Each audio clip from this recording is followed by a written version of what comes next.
I am swinging from a 7-story window, throwing parties in a 10-by-7 cell.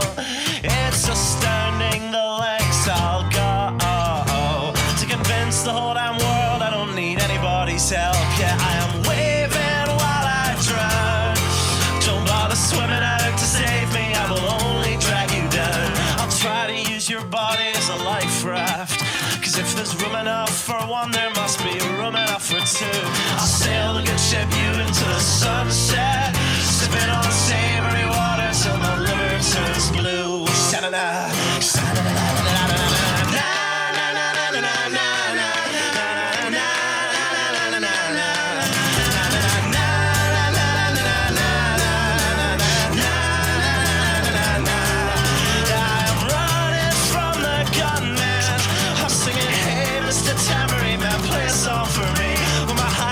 Is broadcast in the evening news. I will be relieved.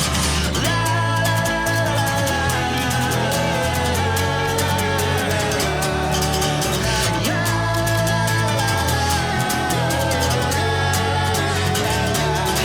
I am waving while I drown.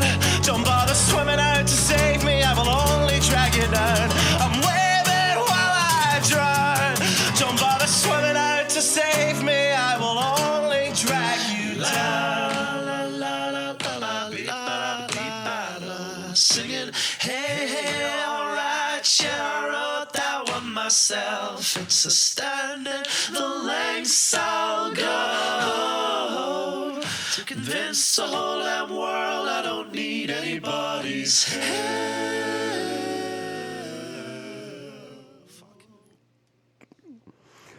All right, put down your pens, put down your pencils, step away from your keyboards and settle in for this week's episode of The Writer's Block. First and foremost, allow me to thank Don and Sally Wright for giving birth to me, because without them, none of this would be possible. And to them, I also apologize for letting them down every single day. I would also like to thank the Narcissist Cookfolk for allowing me to use their music on this and every episode of The Writer's Block. And a very special thank you to Matt Macifalo from Modernesian Kava for the kava that I am drinking today. To all those above, I say Bula Vanaka. It's interesting. I actually had to make this kava myself right before the show. I was mixing it really quickly. Today, allow me to, I would like to bring on my next guest. He is a member of the Project 21 Black Leadership Network. He is a director of community engagement for Americans for Prosperity here in my home state of Florida, and he is the author of the book Preservation and Purpose: The Making of a Young Millennial and a Manifesto for Faith, Family, and Politics. And if that wasn't enough, he is also a preacher on the leadership team of Tampa Life Church. Ladies and gentlemen, allow me to welcome Demetrius Minor on the show. Demetrius, welcome on, buddy. I've been looking forward to this conversation. I must say that was a very interesting and memorable theme song that you started off with. I've never heard that one before. It definitely will be sticking in my memory bank for the remainder of the evening. So, job well done. Apparently Zoom has a gift for me right in the middle of my show. Thanks, Zoom. Appreciate that. Sure. That guy, his name is Matt Johnston. And one of our regular listeners, a guy named Brian, I forgot Brian's last name. A guy named Brian. I was living in Alaska last summer, and Brian sent me a video of this guy, and he goes, I think you'd really like this song. And I watched it, and it's a 7-minute song called Courtney. And it's all about how Courtney Love killed Kurt Cobain. And then about 3/4 of the way through the song, he goes into this long, well thought out diatribe about how it's easier to believe the conspiracy theory of Courtney kills Kurt Cobain as opposed to, he was a guy who had drug addiction and depression, dealt with paranoia, all these different issues. But it's easier for us to believe that than to believe that one of our heroes, one of our rock stars, would actually kill himself. And he goes into this long thing, and then he closes it out by still saying, but we all know Courtney killed Cobain. and I watched this video like 100 times, and I loved it. And then I found the rest of his music, and then I befriended him on Facebook. Like I followed his page. I was like, "Hey man, I love your album." And he was like, "Thanks." And we started talking. He started watching my show, and he was like, "I like your show. I disagree with you on everything, but I like your show." And I was like, "Well, thanks. You know, hey, I knew I was going to disagree with you. I've listened to your music." And we just kind of became friends that way. And I said, "Hey, can I use your music on my show?" And he goes, "Yeah, absolutely." I was like, "Thanks, man." And Wow. and he was like, It's pretty cool background. yeah, he was like, "As long as you don't use a Go Ship You." And I said, "Well, that's the only one that's like under 5 minutes long, and it's the only one that only has one curse word, and it's the last one, and I always try to get rid of it, and I never do." So he was like, "Well, okay, I'll use that one if you want." And I was like, "Great," because that's what I was doing. Gotcha. But yeah, no, super nice guy. He's supposedly got a new album coming out soon, and I am looking forward to it because I loved everything he's made. I've really enjoyed. When you mention conspiracy theories, I mean, that's sort of reflective of our culture as a whole. Mm-hmm. We as a society, we're always talking about how we demand facts from our leaders, from our media, from journalists, but yet it's a conspiracy theory that brings about the intrigue. I mean, it's been going on since the beginning of time, before you and I were born. Oh, easily. The Kennedy assassination. We'll go with that one, and then of course, theories about 9/11, and to be relevant to music, theories surrounding Tupac Shakur and Biggie Smalls. Right. And so we love conspiracy because it gives us a different narrative to embrace and to talk about. It gives us something else that we can focus on and that we can try to blame, as opposed to whatever's being just kind of pushed down our throats. And many times I don't believe the narrative that's being pushed down our throats. I think that there is always, what is it? In every story, there are three sides. What one person says, what one side says, what the other side says, and what really happened. And the narrative that we have pushed down our throats by the media is what one side wants us to see.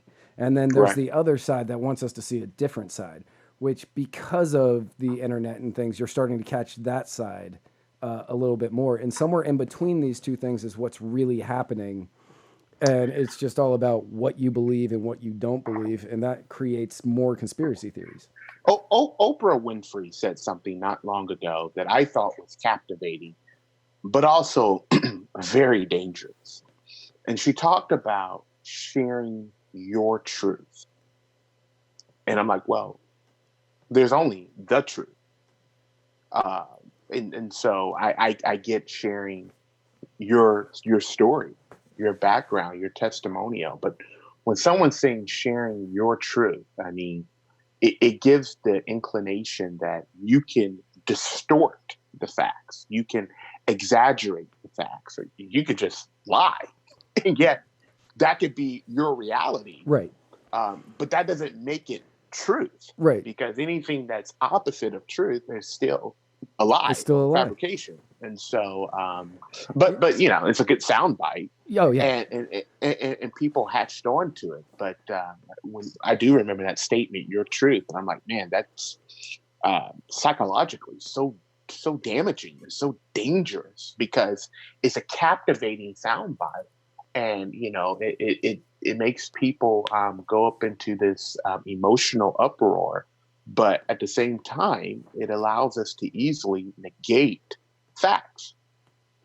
And so that's what conspiracy theories allow us to do. Absolutely. And like when Oprah says things like, share your truth, which you hear that a lot now. And I'm certain that Oprah's probably the one who coined it. I'm not going to say definitely, but if she didn't coin it, she's the one that probably brought it to the mainstream. And people are always like, share your truth. But I was having a conversation with a friend of mine the other day, and this will come as no shock to anybody who has watched a lot of the show. I used to lie a lot. Like I used to, like it. I would just, that was who I was when I was a kid. Did you want to be a lawyer? I wanted to be a politician, so I think that's kind of where it all came from. Instead I started doing this. And so there were things that like happened in my life that I lied about it. And I was like, because I didn't want people to find out about it. So I lied about it. And I have been telling those lies for so long. I know they're lies, but I don't know what really happened anymore. So technically now it's my truth, but I know it's a lie. Right. And right. so that's why it's like, it's dangerous to say, no, share your truth, share what you see, because like literally there are things in my life that I have been lying about for so long. I don't remember exactly what really happened. And I only remember the lie. Well, and that goes for many of us who live out a lie, or we're used to telling a certain version of the story that's not true. Right. That we become distant from reality. It's funny. I know we're kind of getting off topic here, but I've been rewatching the O.J. Simpson case recently. Not just that trial, but the interviews that O.J. Simpson did afterwards. Right.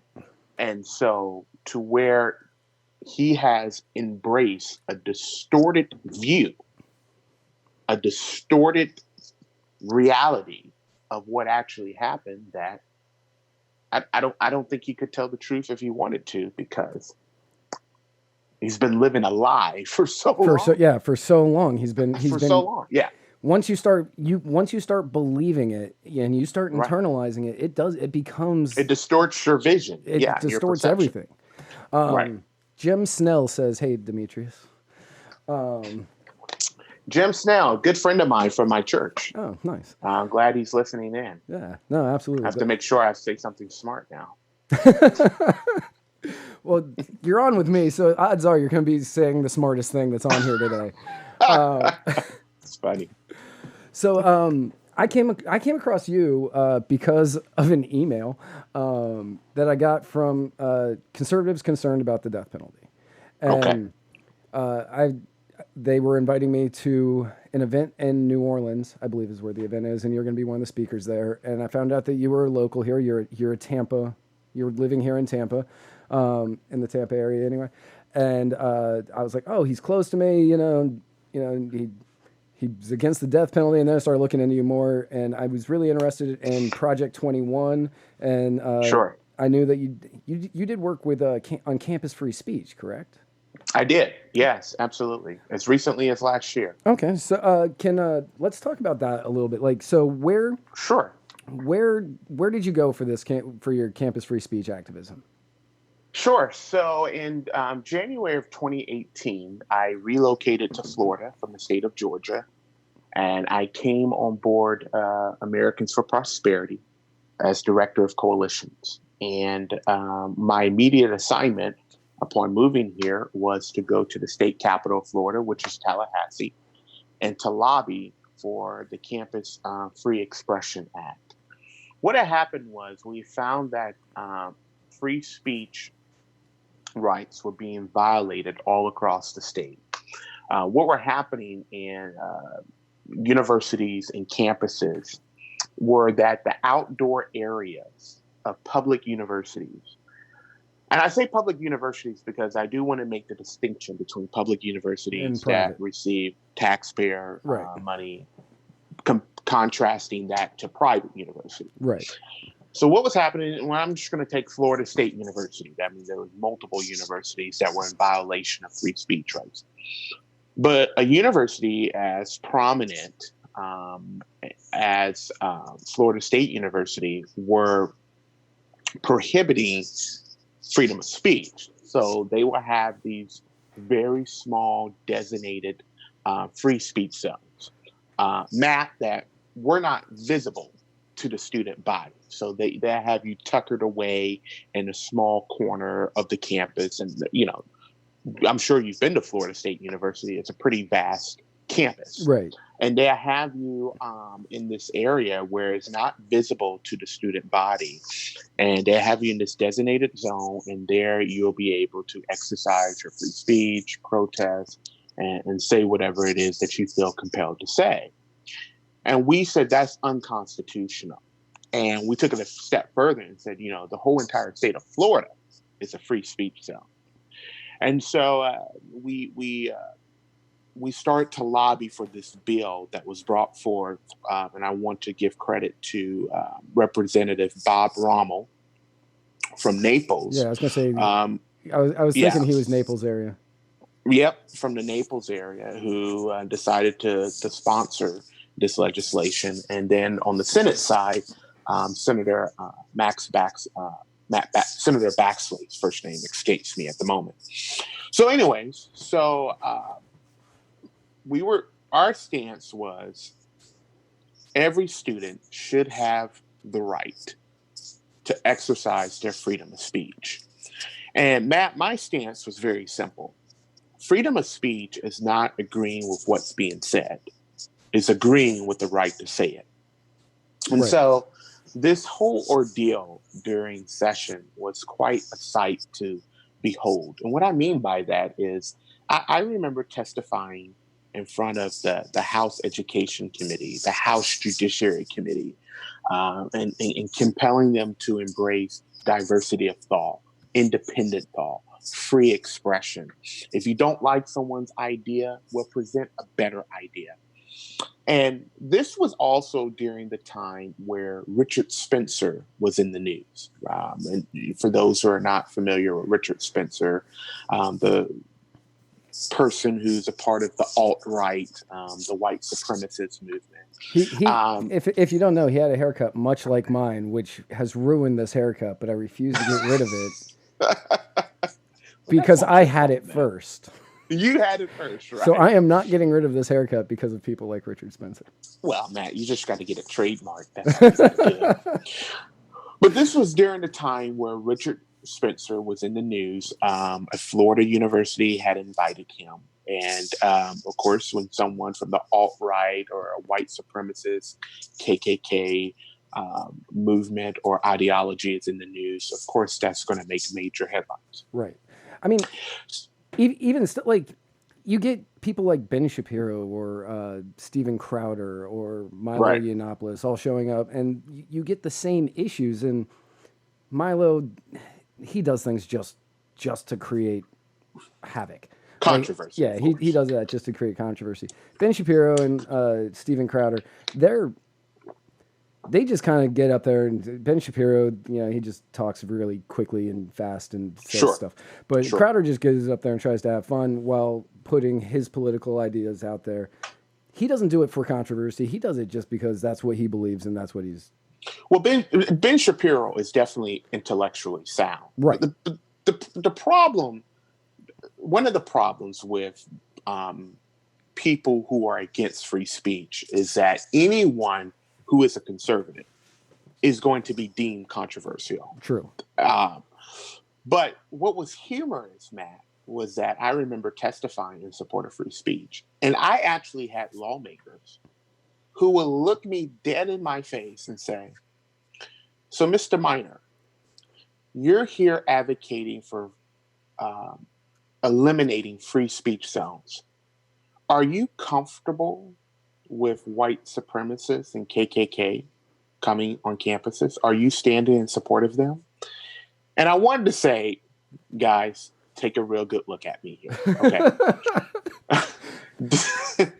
Do I look like the ideal spokesperson for the KKK? Right. I mean, I was really tempted to insert some Dave Chappelle, right? The Clayton Bigsby. Yeah. I was just thinking that. I was like, yeah, like you're Clayton Bigsby or something. Yeah. So obviously I say that in jest, but I say that to bring out a larger point, is that when people are unable or unwilling to engage with you on a civil and intellectual level about free speech or any other said topic, then they automatically revert to playing the race card or saying that you're homophobic, right, or xenophobic, or saying that you're extreme, or saying that you're radical. And so yeah, I was being asked if I was in support of the KKK, which was absolutely asinine and ridiculous and absurd, especially coming from elected officials. But thankfully, we were able to go through the loopholes of, not the loopholes, but we were able to go through the back and forth that was going through the committees and things, and we got the bill passed, and Governor Scott signed it into law in March of last year. And so now I can say with confidence and with triumph that unconstitutional free speech zones on the outdoor areas of public universities in the Sunshine State is now a thing of the past. That's awesome, because the way I see it is, it doesn't matter where I am. If I am on public property, I have the right. Correct. If I have the right, I have the right to say whatever it is that's on my mind. Correct. Which I also understand that I can. What I say is protected from the government. It's not protected from some random person walking by that gets upset with what I'm saying. Correct. Like, Correct. If I get punched in the face for saying something that should get me punched in the face, I understand that I'm getting punched in the face for good reason. But it's not the government doing it. Right. And of course, context is everything. Matt, you can't go into an open theater and yell fire. Exactly. And then be like, oh, well, freedom of speech, because, that is something that can actually have life or death consequences. But a bigger point that I want to go back to is that the mainstream media have always viewed anyone on the right who claims to be a conservative to be controversial. And so it shows that conservative thought, conservative expression, or libertarian expression, I want to be fair, is a threat to the secular left's agenda. And instead of them being willing to come to the table and have a dialogue, they want to suppress the voice and the thought of anyone who thinks differently than them. And so one of the things that I shared during February was Black History Month, and I said, let's think about this for a moment. What if Martin Luther King Jr. was limited to a free speech zone?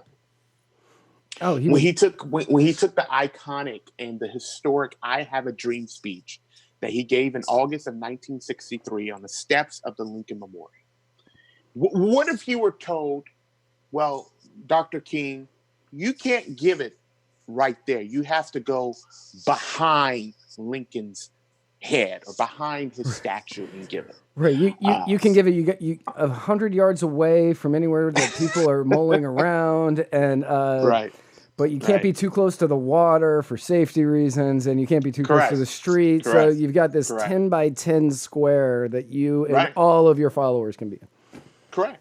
And King, as iconic and historic as his life was, he was at one point in time deemed controversial. And I'm not just talking about his push for racial equality, but I mean, he was against the Vietnam War. He spoke out against both the Democrats and the Republican Party. Yep. And, if you were to read some of the context of his sermons, one could say that was controversial. So, I mean, our nation is not a stranger to controversy. We were built upon controversy, but through freedom of thought and freedom of expression, we've overcome, we've excelled, and we still have work to do, but it's embedded within our DNA. It is embedded in our DNA, and that's one of the things that kind of got us start. Like, one of the reasons that we started Muddied Waters in the first place years ago was because conservative, libertarian, anarchist, anybody to the right, all those voices were. That was quite the leap there. The people to the right. Anarchist. Well, so the difference between a libertarian and an anarchist is about 6 months. So that's. You start being a libertarian, you're like, yeah, the government shouldn't be doing this, shouldn't be doing this, and then all of a sudden you're like, well, the government shouldn't be doing anything. So we don't. And that's and I tell people, I say, well, the big difference between conservatives and libertarians is that we actually do believe that you do need some form of government. We don't want anarchy. We don't want total chaos. We don't want total disturbance, because you do have to have a rule of law. Well, I mean, anarchy isn't like total chaos. It's controlled. It's people believe that anarchists believe that people are genuinely good, and that you're not going to do things that are going to harm other people, because those are the only things that we really care about. Is, don't hurt other people, don't steal their stuff, don't, basically that's about it. Don't steal, don't hurt other people, don't steal their stuff, don't break their stuff. Don't ruin their property. And Right. you believe that people are good. And if you're saying, well, people out there are bad, so we need to put people who are good in power, you are then saying, well, not everybody's good, but we think these people might be good. And when those people turn out not to be good, and they start doing the things like our government does every day, Sure.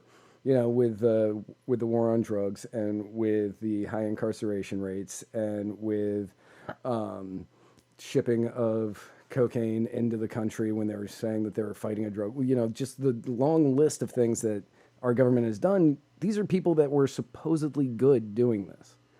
Where I view government or our political infrastructure, politics is a reflection of culture. I believe culture is a reflection of society. I believe society is a reflection of the individual. So the leaders that we elect and that we send to the state house and to the White House, to the Capitol, they're a reflection of us. So when we whine and we moan about people like Nancy Pelosi or Elijah Cummings or those who have succumbed to the system for an extended period of time, right? Well, there's no one to blame but ourselves, because we keep or the people of that state or the people of that district, because they're reflective of the choices that those people are making. So if we want to end corruption, if we want to end the status quo, then it is incumbent upon us to make better choices for leaders.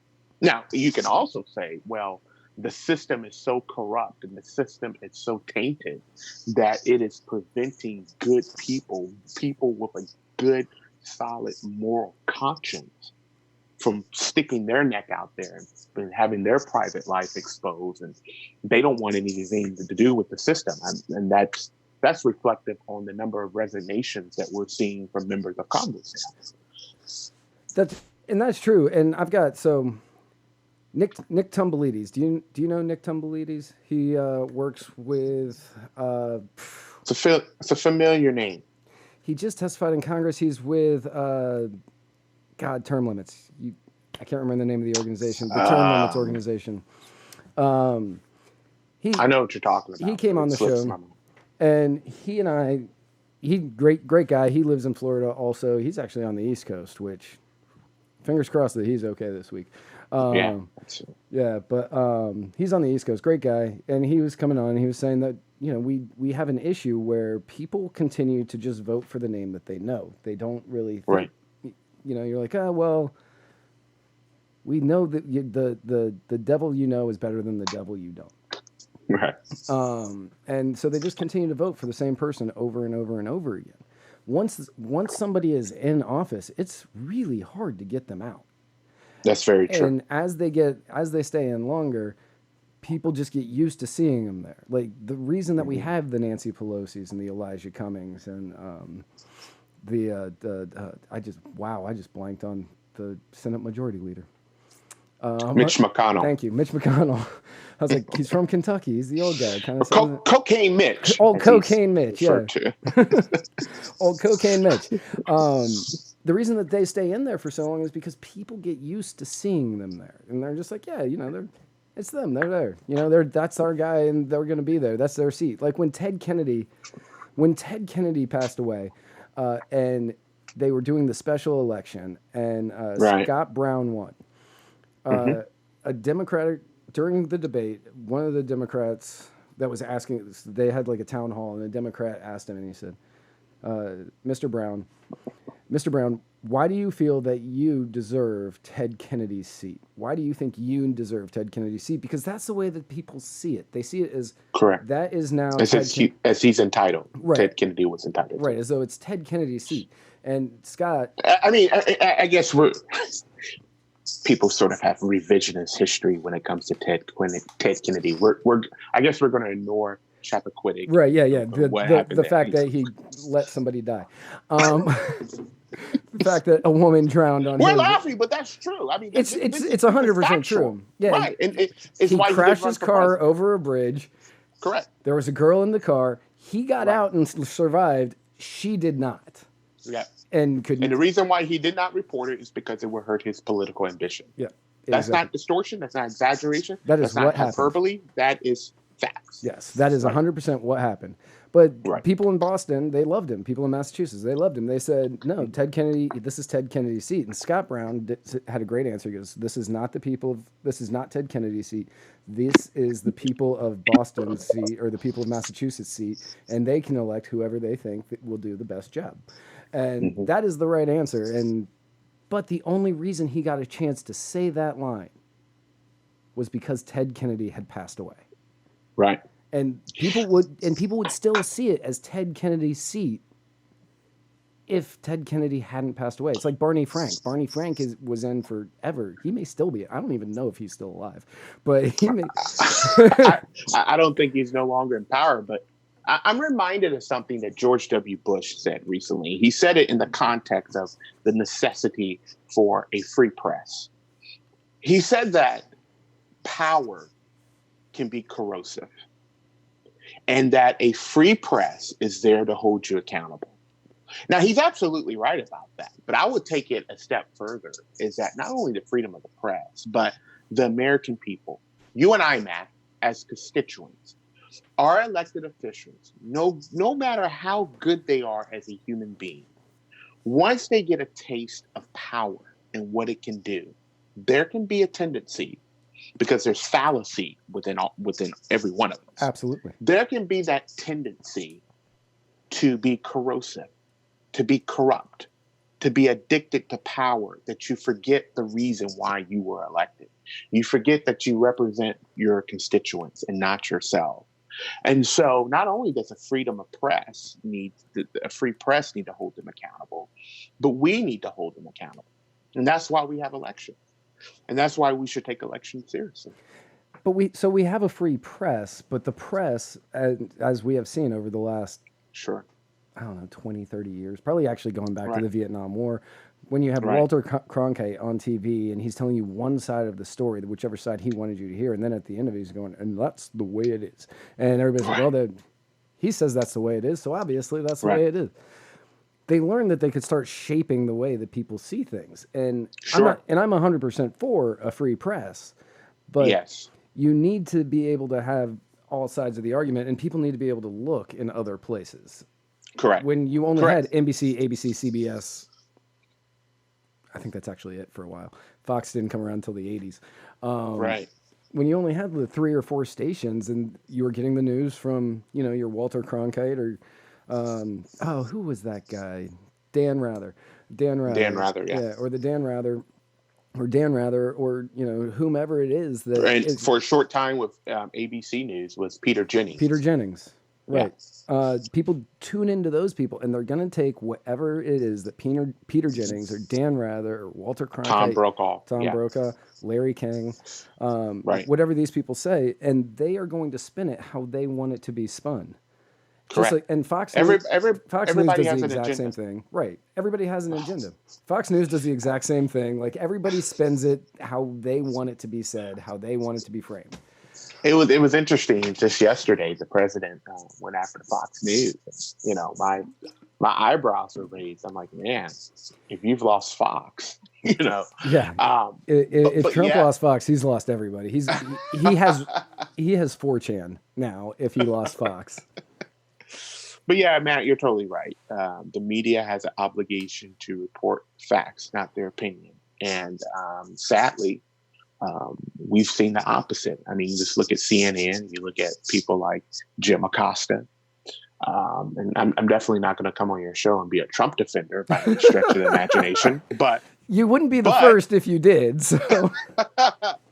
But there is a point in bringing out the inconsistencies of the media, how these journalists are reporting opinions and not facts, and it does a disservice to the American people.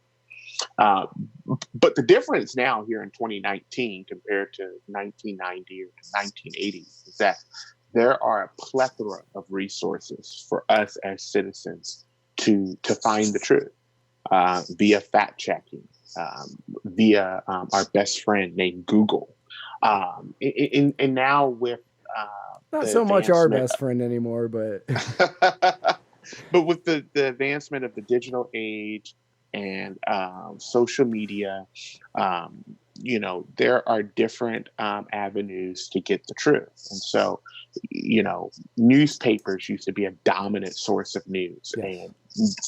and that's no longer the case. And like you just alluded to, the main headline news: CBS, ABC, NBC. All the letters get all mixed together at this point. They used to be dominant sources of news, and that's no longer the case. Now you have platforms like Facebook and Twitter and Instagram and so on and so forth. Right. So you have people who didn't like being at Fox because they didn't like that Fox made them say certain things or do certain things, and they've branched out. And you get places like what's it called now, Blaze TV, where you have. That's where Eric Bolling and Louder with Crowder and the Roaming Millennial, I think is her name. Like, there's a bunch of people. Ali Stuckey. Yeah, Ali Stuckey. They got a bunch of people on that, and they do. You pay $100 a year, and you get all of these shows that you can watch. Right. And then you have people on the left, like the Young Turks, and who are like trying to outdo Fox because CNN and NBC and MSNBC and CNN and all the others can't do it. Right. So you have Bill Maher, the late night shows. Right. I will argue that most of mainstream media is the left. Yes. Right. Yes. Most of mainstream media is the left, and they don't like the people on the right, and they definitely don't like the people who don't believe in government at all. That's true, unfortunately. Right. And they fight against it, and that's why they're quick to go to the identity politics. Like when you were fighting for free speech, they're like, "Well, do you support the KKK?" If I'm fighting for free speech, they just say I'm part of the KKK. So right. I get called a Nazi regularly just because I believe in free speech. And correct. I don't agree with Nazis in any way. I'm not a socialist. I'm not a nationalist. I'm not. Well, that's a relief. Yeah. I don't believe in anything that they did. I don't believe in gun control. I don't believe in rounding people up and murdering them. They're just a ton of things. That's why, Matt, you offer better speech. What is the best way to combat hate speech? What is the best way to combat hateful ideologies, hateful stances like the KKK, like Nazism, fascism? It is better speech. And by the way, it troubles me that we're so quick to label our political opponent or someone that thinks differently than you and I. We put extreme labels on them. Nazis. I mean, we have to really step back and think of the historical context of the language that we choose. Right. The last time I checked, my political opponent, the person who has a different viewpoint than I do, that person did not exterminate over 60 million Jews. When we say that, because you support this candidate, you're a racist. Really? Because the last time I checked, because I oppose former President Barack Obama's policies, I didn't take a cross and burn it into his yard. Right. I didn't put up an image of him in a noose. I think we have forgotten the context of the language that we use, and sadly, they've lost their meaning. That when someone who is a real Nazi, someone who is a real racist, when they arise, we disregard their actions because the language and the words that we choose has been taken out of context for so long. And that's something I talk about a lot, is that we say these things, we say things like you call somebody a Nazi or you call somebody Hitler, or a racist, is if everybody is this, then nobody is this. It takes the meaning. It takes the meaning out of these words completely, and essentially you're just making it. I learned an interesting fact the other day. The word "stupid" used to be a medical term, which was a medical term for somebody who is mentally challenged, and people were using it as an insult so much that they ended up having to change that word, and they changed it to retarded, and then retarded got used, and now they stopped using that, and now it's mentally challenged. But stupid had gotten so widely used that it stopped meaning the meaning that it was, and they ended up having to change it. And then they named it something else, and then when people started using that as the insult, they said, well, you can't call people that. That's just mean. And now it's bad to call people retarded, which we discussed ages beforehand. So when I was growing up, that was like that. You're not much older than me, right? That was the nuke that you dropped on somebody growing up. Is it was like, oh, you're retarded, and now it's like definitely don't ever call somebody that. Well, there's a certain word in the British culture that means a cigarette, but if you or a bundle of sticks. Or a bundle of sticks. Right. But, if you were to use that word in English, it would be a homophobic slur. Right. And so that goes to prove your point of how the origin of words and the meaning of words have changed and evolved over the course of time. And not only that, but by saying, okay, you can't say this. This word is something you can't say. You are now giving that word more power, which gives the people more power when they use it. If you don't give the words the power, you don't end up giving the people the power when they say it.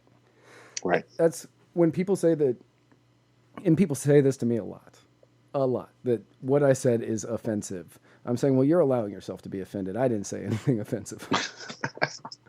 Well, listen, Matt, people say offensive things all the time. People do say offensive things all the time. But with the freedom of speech, also is the freedom to ignore. So you can either counteract with better speech, or you can ignore them. So my sentiment is, you have the freedom to be an idiot. I have the freedom to tune you out, to ignore you. And I definitely it's why I'm not really into boycotting and protesting. Protest is a freedom of speech, right. but like as far as like boycotting Target or boycotting certain corporations, if you don't like what they do, shop somewhere else. They don't have to have your money. It's the beauty of a free market system. You can choose to do business with whatever and whoever you please. I remember, so years ago, this was probably 2008, when Barack Obama was running for president for the first time. It was either 2008. I think it was then. ABC was going to air a 1-hour special that was Barack Obama, 1 hour free, where he just was going to get out there and he was just going to talk to the American people, sort of like a... I thought they did that. I thought they did that the whole campaign. Right. Yeah, exactly. But it was 1 hour of him like sitting in a room or something. I didn't watch it. And my friends were like, we should boycott. And I was like, I don't think you understand what the word boycott means here. And they were like, no, we should definitely boycott. And I was like, okay, this is what a boycott means. ABC is owned by Disney. So if you're going to boycott this, you're boycotting Disney, which means you're boycotting ESPN, ABC, Pixar, That's very true. Every Disney movie that comes out. Marvel wasn't even a thing at the time, but you're still boycotting them. They have an expansion of power and influence. Right. You're absolutely right. I was like, that's a boycott. And he goes, oh, well, I meant just not watch it. I was like, you weren't going to watch it anyway. Like, why do you... You're not going to watch it. It's on a Wednesday night at 8 o'clock. We're going to be at the bar. What do you... That's not a boycott. And people always say, oh, I'm going to boycott Chick-fil-A, or I'm going to boycott... and you see it a lot on the right now, where they're saying, I'm going to boycott Starbucks. And I'm like, man, you don't go to Starbucks. You're not boycotting it. You're a Dunkin' Donuts man, and I have no problem with that. I look at politics, and it seems like everything comes full circle. And Matt, especially in this age of tribalism on both sides. Yes. to where, things that the right ridiculed Obama for, now they embrace. Yes. Or things that the left was okay with for so long. Well, now all of a sudden, now it's wrong. It's wrong. Yeah. And so when we pledge allegiance to a singular partisan movement, we lose context of what's morally right. We lose context of what's good for humanity, because instead of focusing what's good for humanity, we're focused on what's good for the current political convenience. And when that happens, it's a disservice to the whole entire nation. Yeah. When George Washington was leaving office, I believe, he said that we should not have two political parties because eventually, some point in our country's history, it will be more about the party than about the country. Correct. And we hit that point a long time ago. Where people don't care about the country. Like, they keep saying, "Oh yeah, I'm going to do this for the country. I'm doing this for the country. Make America great again. We need to do this for the people of America. This is for America." But what they're doing is they're just trying to get their side more power. And correct. As they just continue to drive a wedge in between the left and the right. Correct. And they are using that, and then they use the guise of, "Oh, we just need to stop this portion of the Bill of Rights. You can't have free speech. You can't say that because you don't want people hearing different sides of opinion." And that creates more division. Right. And then if you take away the guns, then you got civil war on your hands. And then, you're absolutely right, Matt, because there's now people who want to totally redefine how our republic works. And say, well, now we should do away with the Electoral College. Really? You want to do that because your candidate lost. Right. Because it didn't work out in your favor. Because it didn't work out in your favor. And so my solution is, get a better candidate. Right. Get a better message. Do a better job of compelling the American people. And this is the beauty of free speech. We keep going back to it. Do a better job of being persuasive in the presentation of your dialogue and your beliefs to compel people to believe that what you have to say is better or more truthful than what the other side is presenting. It's the whole courtroom scenario where, you have the plaintiff, you have the defense. And each person has to make the case to the jury about why their side is right and why the other side is wrong. But you got to come with facts. And so, we have to be able to engage each other on a civil level. We have to be willing to embrace diversity of thought. And that a lot of people are opposed to free speech because they find out, oh, my goodness, I might have been harboring a wrong thought for many years. Right. And a lot of people don't want to be challenged on that.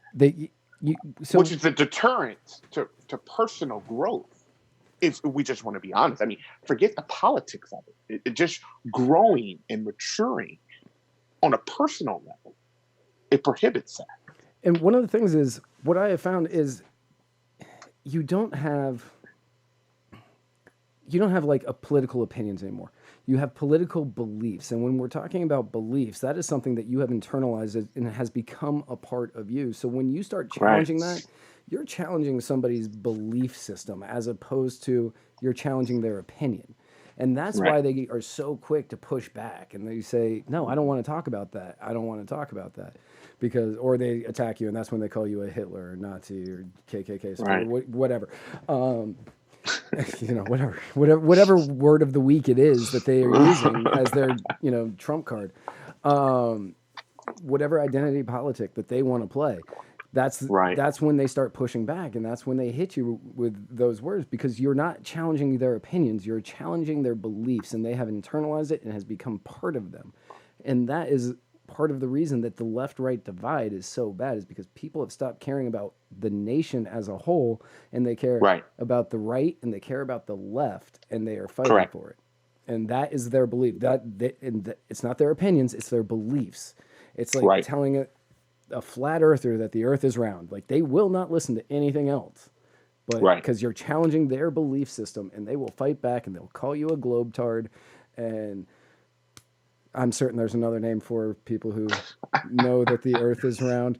But they hit you. They just fight. There's a group online called Flat Earth No Trolls, and if you go to Interesting. if you go to it, if you make fun of flat earthers at all, they kick you out. They kick you out immediately. Wow. I have been a member of this group for about 5 years now. It's some of the best bathroom reading that I've ever found, and it's just great. You'll just read through and you'll see people being like, "How can the Earth be round? The sun's right there, the moon's right there," and I'm like, "Oh man, I'm not a scientist. I can explain that, but all right, whatever." But they are so much against somebody challenging their ideas that they will kick you out of their groups. And this is everywhere across the nation. That's not, like, this group is the perfect example of what is going on everywhere else. Is people they don't want their voices challenged. They don't want their opinions and beliefs challenged.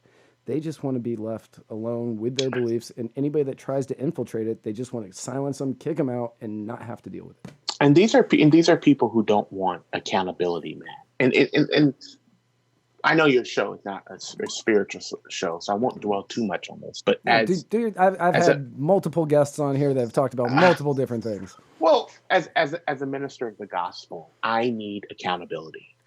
I need to be challenged, to grow more, to not be comfortable with a spiritual experience that I may have had last week or last year, and just say, okay, I'm content with that. I'm just going to stay at that level. No, I need accountability. I need people in my life that can push me to go to the next level. The people that say, okay, that was good, what you've experienced, but there's so much more. Because within all of us is a capacity for so much more. And it's why we don't stop at just graduating high school.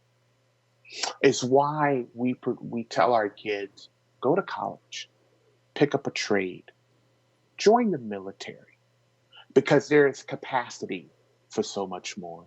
It's why the person who's in their 50s or their 60s contemplates going back to school. Right. It's why the single mother with 2 kids says, you know what, it is challenging right now, but there is capacity for so much more. It's why people go for masters. It's why people go for their doctorates, because they don't want to limit themselves to just this one-time euphoria where they said, okay, that is the totality of my experience. That's going to be the totality of my life. No, within all of us, there is capacity for so much more. It's just, it comes down to if we're going to be willing to tap into it or not.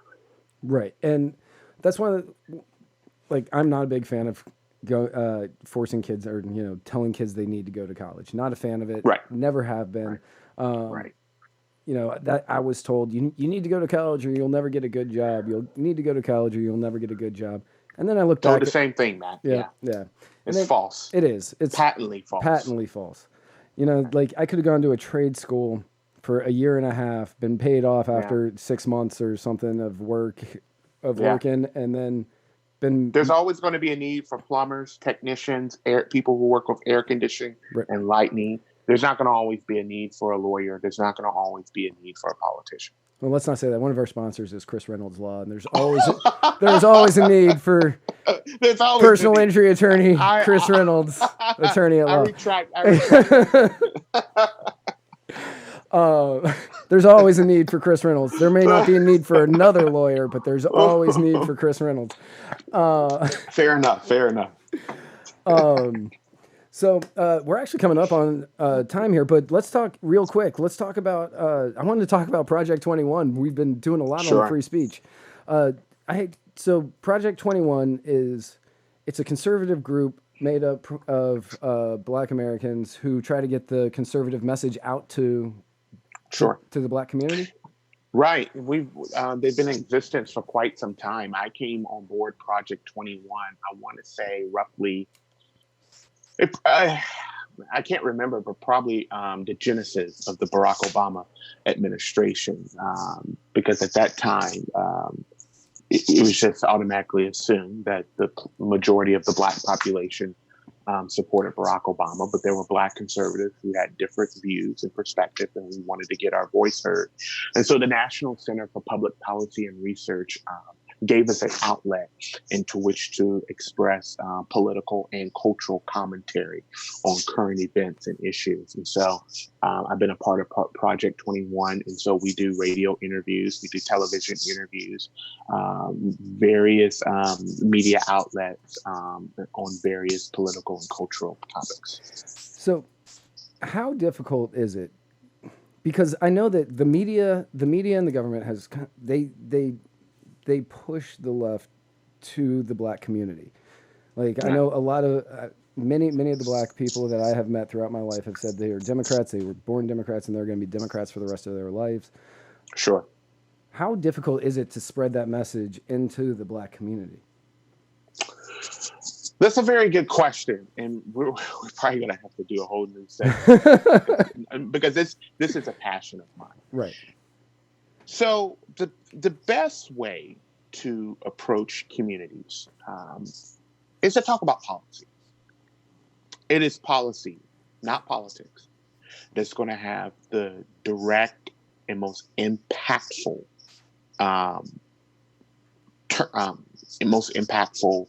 resonation in communities. The mistake that I did when I got into politics was that I was so eager and so zealous to defend the party. And a lot of things, what conservatives get wrong is that they want to give Black people a history lesson. The Republican Party freed the slaves. There's the party of Lincoln, the party of Frederick Douglass. And history is important because if you don't know history, if you don't know where you've been, you're not going to know where you're going. But you also have to realize that they're going to come to you and say, okay, thank you for the history lecture, but what are you currently doing? And so you talk about issues that are relevant. You don't get into the tribalism. You talk about issues like criminal justice reform, how that affects minority communities, occupational licensing, how that affects minority communities with government regulations for ex-offenders or those people who who work in barbershops or hair salons. And they have to get so many documents, and they have to have so much regulation that it prohibits them from excelling at the work. You talk about breaking internal and external barriers that prohibit people from reaching their max potential. When you bring that message home, you're going to find out that people are on board. Minorities care about school choice.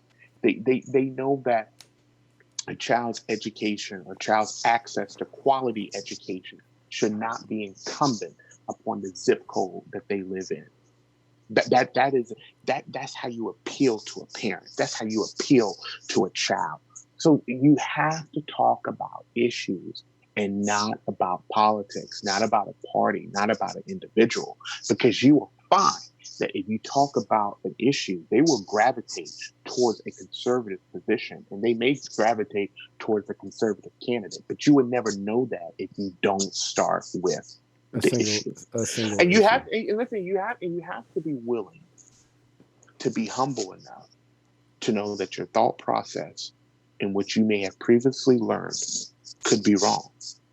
So when minority communities, if you experience some apprehension, you have to be humble enough to say, well, we haven't put an effort in the last 20 or 30, 40 years. So of course there's going to be apprehension, but you keep trying, you keep showing up. It's not rocket science. It's really not. It's having a genuine care for people and for their families. And if you have a genuine care for people in their family, they will listen to you. All right. And your book, Preservation and Purpose, The Making of a Young Millennial and a Manifesto for Faith, Family, and Politics.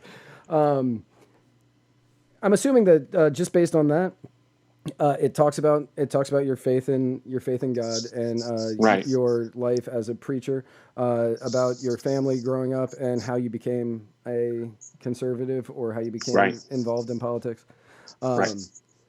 I included the link on YouTube, and I'll include it other places so people can buy it. Very kind of you. Yeah, anything.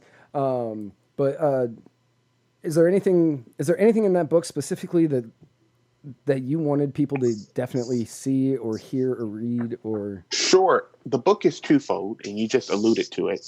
The first part of the book talks about events in my life that shaped who I am spiritually, culturally, and politically. And so the genesis of me becoming a conservative. The second part of the book is a call to action for millennials, my generation, to take upon the mantle of leadership, to define, for millennials to define what the narrative is going to be. Not the media, not from previous generations, but they're going to define what the cultural and the political narrative of today is going to be. And so I think the success of our country is contingent upon what my generation does. I think sometimes millennials, they get this label that they're entitled and that they're lazy. And, I have to stick up for them. Yes, there is a component of that, but they're also very smart. They're also very diligent, and they won't just take something just because you said it. They're going to intellectually challenge you. And that's good for all of us because it holds us accountable to the thoughts and beliefs that we have. Right. So that's what the book talks about.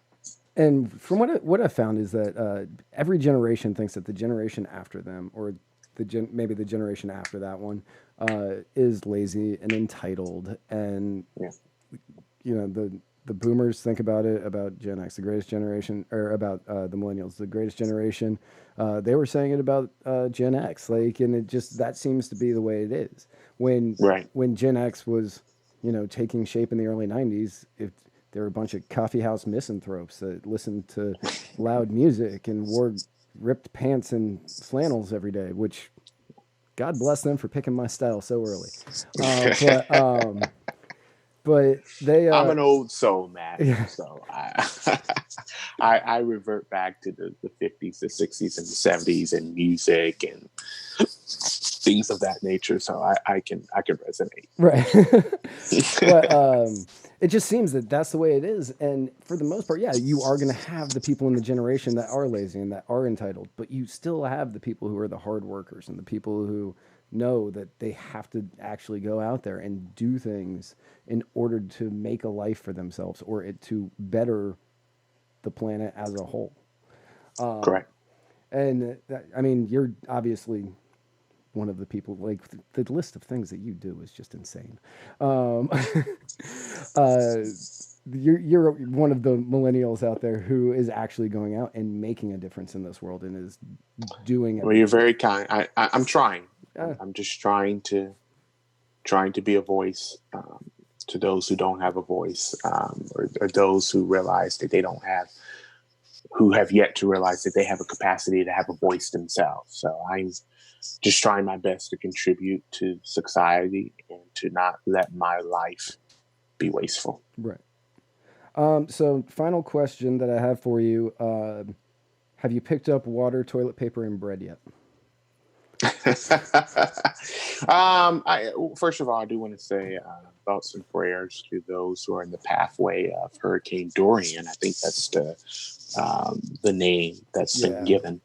I do hope that everyone's able to find shelter and everyone's able to get the necessities needed for hurricane preparation.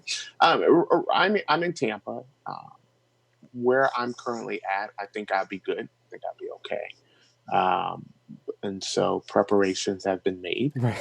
And hopefully this will be a storm that will cause little to no damage, no fatalities, and praying and hoping that it will pass over quickly. No, absolutely. With every hurricane that hits, I always wish for the least amount to be done, damage to be done, and for people, go out and give to the private charities that can actually do more work. Absolutely. And so that is something that my organization that I'm a part of, Americans for Prosperity, something that we are preparing to do. And we talked about this briefly before the show commenced, and how Katrina changed everything. Mm-hmm. So now, it's, and of course, Katrina was in August of 2005. And so now it's better to over-prepare than to under-prepare. So absolutely. It was 1 year ago today that the hurricane hit Houston. And Hurricane Harvey. Yeah, Hurricane Harvey. Right. Yeah. Yeah. And I gave JJ Watt, the Titans defensive player, he started a charity in order to help the people of Houston, and I donated Yes, money. he did. And yes, he did. And I gave money to that because I won't give. What was so great and impactful about that is that he didn't depend on the government. Right. He didn't depend on American Red Cross. He went straight to the community. And Matt, that's the strength of our nation. Exactly. And not government, but we as community. And he raised a ton of money, and it helped out a lot. He did. And yes, it did. There are people around here that are doing the exact same thing. So if any area needs it, find people like that. Don't rely on the government. To anybody Correct. Watching this. But be safe over this Labor Day weekend, because everybody be safe. I don't care if you're in the hurricane path or not. Like, be safe over the Labor Day weekend. Right. And I don't drink, so if you need a ride home, give me a call, because I'll definitely come out and pick you up so you're not driving. But good call. But to you especially, have a great Labor Day weekend. Stay safe. Stay as dry as possible. I'm going to do the outro. Is there anything you want to close with? Anything you want to pitch? Anything you want to tell people about? Hey, man, I just want to say thank you so much for allowing me to come on your show. I've enjoyed the conversation immensely, and let's do it again. Yeah, absolutely. You are welcome on anytime, and anytime you want to get together and grab lunch, I am always down. We'll do it. All right, sounds good. Everybody else. Hey, thank you, Matt. Hey, you have a great night. All right, you too, buddy. I'll talk to you later. Bye-bye. All right, bye-bye. To everybody else, thank you so much for tuning in. Remember, I don't know if Jason's doing a show tomorrow or not. He may still be out of town. So you can possibly tune in tomorrow to see Mr. America, the Bearded Truth.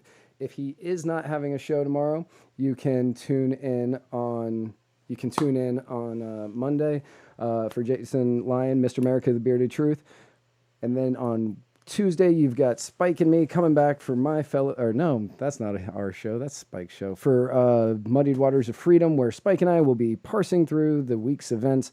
And then next Wednesday, Spike Cohen will be back from his Jew event, as he called it, in Atlanta, to go talk with somebody, I don't have who, to talk with somebody on his show, My Fellow Americans. And then next week, right back here, an all-new episode of the Writer's Block. Have a great weekend. If you are in Florida, stay safe, stay dry, make sure that you get everything that you need, and if you feel that you need to evacuate, get out. To everybody else, have a safe one. If you are around, please call me. Don't drink and drive. Do not do it. Call me. I will come get you. Everybody, have a great and safe holiday weekend.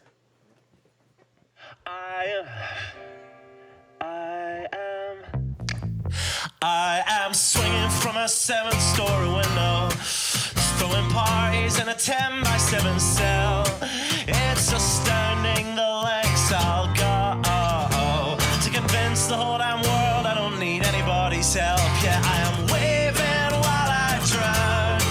Don't bother swimming out to save me, I will only drag you down. I'll try to use your body as a life raft, 'cause if there's room enough for one, there must be room enough for two. I'll sail the good ship you into the sunset, sipping on savory water till my liver turns blue. Sha-na-na, sha-na-na-na-na-na-na-na.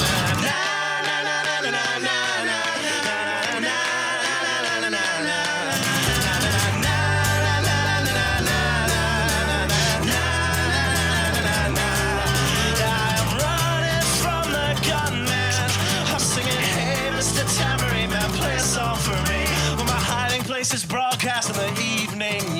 I will be relieved. La,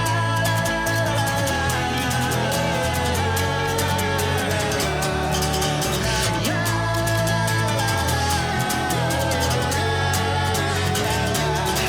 I am waving while I drown. Don't bother swimming out to save me, I will only drag you down. I'm waving while I drown.